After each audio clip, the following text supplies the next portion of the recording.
Hi guys, Bigg Boss Malayalam season 7 90-ാം ദിവസത്തെ weekend episode review ആയിട്ട് വന്നതാണ്. Sorry guys, Bigg Boss season 7 അവസാന വീക്കെൻഡ് എപ്പിസോഡ് റിവ്യൂ ആയിട്ടാണ് വന്നത്. കാരണം ഇനിയൊരു വീക്കെൻഡ് എപ്പിസോഡ് ഇല്ലല്ലോ, ഈ ഒരു സീസൺ അങ്ങനെ കഴിയാറായി. ഇനി അടുത്ത വീക്ക് എന്ന് പറയുന്നത് ഫിനാലെ ആയി. അത് കഴിഞ്ഞാൽ സീസൺ 7 എന്നേക്കുമായി ക്ലോസ്ഡ് ചാപ്റ്റർ ആവും. ഇന്ന് നമ്മുടെ ലാലേട്ടൻ വരുന്ന എപ്പിസോഡായിരുന്നു. കേരള പിറവി ദിനത്തോടനുബന്ധിച്ച് കുറേ കാര്യങ്ങൾ സംസാരിച്ചതിന് ശേഷം അതോടൊപ്പം തന്നെ ഒരു വീഡിയോയും അവിടെ പ്ലേ ചെയ്തിട്ടുണ്ടായി. അതിനുശേഷം ലാലേട്ടൻ ഹൗസ് മേറ്റ്സിനോട് കേരള പിറവിയുടെ ഭാഗമായിട്ട് തന്നെ കുറച്ച് ജനറൽ നോളജ് ക്വസ്റ്റ്യൻസ് ഒക്കെ ചോദിക്കുന്നുണ്ടായിരുന്നു. ചോദ്യങ്ങൾ ചോദിച്ചതും അതിനുള്ള ഉത്തരങ്ങൾ ഹൗസ് മേറ്റ്സ് കൊടുത്തതും ഒക്കെ കാണാൻ നല്ല രസമുണ്ടായിരുന്നു. അതിൻ്റെ അവസാനം ലാലേട്ടൻ കേരളത്തിലെ ജനങ്ങളോട് എൻ്റെ പ്രിയ കേരളമേ, ഇവരോട് പൊറുക്കണമേ എന്നൊക്കെ പറയുന്നുണ്ടായിരുന്നു. കുറേ ചോദ്യങ്ങൾ ചോദിക്കാൻ വന്ന ലാലേട്ടൻ അവസാനം അവിടം കൊണ്ട് അവരുടെ ചോദ്യം ചോദിക്കുന്ന പരിപാടി അങ്ങ് നിർത്തുകയാണ് ചെയ്തത്. കാരണം അത്രയ്ക്കും നല്ല പെർഫെക്റ്റ് ആയിരുന്നു അവരുടെ തിരിച്ചുള്ള ഉത്തരങ്ങൾ.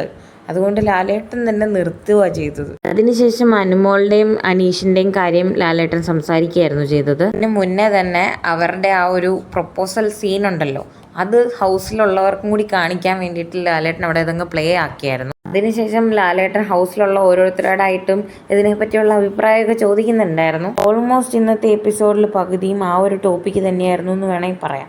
അനുമോളോട് അതിൻ്റെ അഭിപ്രായം ചോദിച്ചു കഴിഞ്ഞപ്പോൾ അനുമോള് പറയുന്നുണ്ട്, കറക്റ്റ് നോ എന്നല്ല എങ്കിലും ഈ പറയുന്ന പോലെ കല്യാണം കഴിക്കാനുള്ള ആ ഒരു ആഗ്രഹങ്ങളൊന്നും ഇല്ല ലാലേട്ട എന്ന് പറയുന്നുണ്ട്. ഈ ഒരു പ്രൊപ്പോസലിനെ പറ്റി അനീഷിനോട് ലാലേട്ടൻ ചോദിക്കുന്നുണ്ട്, അതൊരു ജെനുവിൻ ആയിരുന്നോ അതോ വേറെ എന്തെങ്കിലും ആണോ എന്നുള്ളത് അറിയാൻ വേണ്ടി ലാലേട്ടൻ ചോദിച്ചപ്പോൾ അതിന് മറുപടിയായിട്ട് അനീഷ് പറയുന്നുണ്ട്, മനസ്സിലൊരു ഇഷ്ടം തോന്നിയത് കൊണ്ട് പറഞ്ഞതാണ് ലാലേട്ട എന്നുള്ളത്. അനുമോൾക്കത് താല്പര്യമില്ല, കല്യാണത്തിലേക്ക് പോകാനോ അങ്ങനത്തെ ഒരു ഇഷ്ടമൊന്നും അനീഷേട്ടനോടില്ല. ഒരു ഫ്രണ്ട് എന്നുള്ള നിലയിൽ മാത്രമേ എനിക്ക് ഇഷ്ടമുള്ളൂ, അതങ്ങനെ ഞാൻ കണ്ടിട്ടുള്ളൂ എന്നുള്ള രീതിയിൽ അവൾ പറയുന്നുണ്ടെങ്കിലും അത് തമാശയ്ക്ക് വേണ്ടിയാണോ എന്നറിയില്ല. ഹൗസിലുള്ളവരാണെങ്കിലും അതുപോലെ തന്നെ ലാലേട്ടനാണെങ്കിലും കൂടെ ഒന്നും കൂടി നോക്കിക്കൂടെ, ഒന്നും കൂടി ആലോചിച്ചുകൂടെ എന്നുള്ള രീതിയിലുള്ളൊരു ടോക്കില്ലേ, ആ ഒരു ഇത് കണ്ടപ്പോൾ സത്യം പറഞ്ഞാൽ എനിക്ക് വിയേർഡായിട്ടാണ് തോന്നിയത്. കാര്യം അനുമോൾ അവിടെ പറഞ്ഞു കഴിഞ്ഞു എനിക്ക് അങ്ങനെ ഒരു താല്പര്യം ഇല്ല എന്നുള്ളത്. പിന്നെ ആ ടോപ്പിക്ക് സംസാരിക്കേണ്ട ആവശ്യമേ ഇല്ലെന്നാണ് എൻ്റെ ഒരു അഭിപ്രായം.